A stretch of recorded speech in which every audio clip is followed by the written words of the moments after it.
শরীয়তপুরের নড়িয়া উপজেলার নড়িয়া পৌরসভার ২ নং ওয়ার্ড বৈশাখীপাড়া গ্রামে গত রাতে মাদকবিরোধী অভিযানে ১০৫টি ইয়াবা ট্যাবলেট সহ আব্দুর রহমান ব্যাপারী নামের এক মাদক ব্যবসায়ীকে গ্রেপ্তার করেছে নড়িয়া থানা পুলিশ।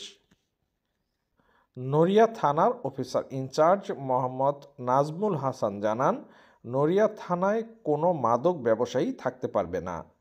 মাদকের বিরুদ্ধে জিরো টলারেন্স ঘোষণা করেছেন তিনি। এদিকে গ্রেপ্তারকৃত মাদক ব্যবসায়ী আব্দুর রহিম ব্যাপারীর বিরুদ্ধে আইনি ব্যবস্থা নিতে শরীয়তপুর আদালতে সোপর্দ করেছে নড়িয়া থানা পুলিশ।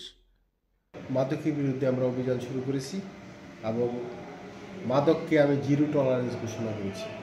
আপনারা ইতিমধ্যে জানবেন যে গত মাসে আমরা প্রায় 15টা মাদক বিরোধী অভিযান করেছি এবং 15টা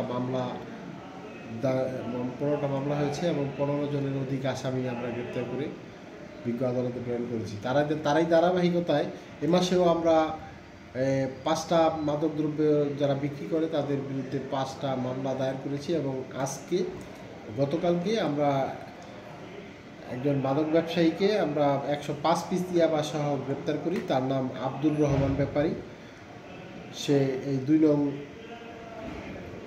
পৌরসভা এলাকার সে ব্যবসায়ী। তাকে আমরা 105 পিস ইয়াবা সহ আমরা গতকালকে গ্রেপ্তার করতে সক্ষম হই এবং আইনানুগ মামলা গ্রহণের পর আজকে তাকে বিজ্ঞ আদালতে প্রেরণ করা হবে। তো আমার মেসেজ হলো, যারা এই মাদক ব্যবসার সাথে জড়িত বা মাদক দ্রব্য যারা সেবন করেন তারা আমার নড়িয়ায় থাকতে পারবে না। মাদক ব্যবসায়ীরা বিশেষ করে নড়িয়ায় থাকতে পারবে না। তাদের আমরা অবশ্যই আইনের আওতায় আনবো এবং তাদেরকে গ্রেপ্তার করে বিজ্ঞ আদালতে প্রেরণ করব। চলতি মাসে নড়িয়া থানায় মাদক সংক্রান্ত 5টি মামলা দায়ের করা হয়েছে, আর গত মাসে মাদক বিরোধী মামলা হয়েছে 15টি। স্বদেশ সংবাদ, শরীয়তপুর।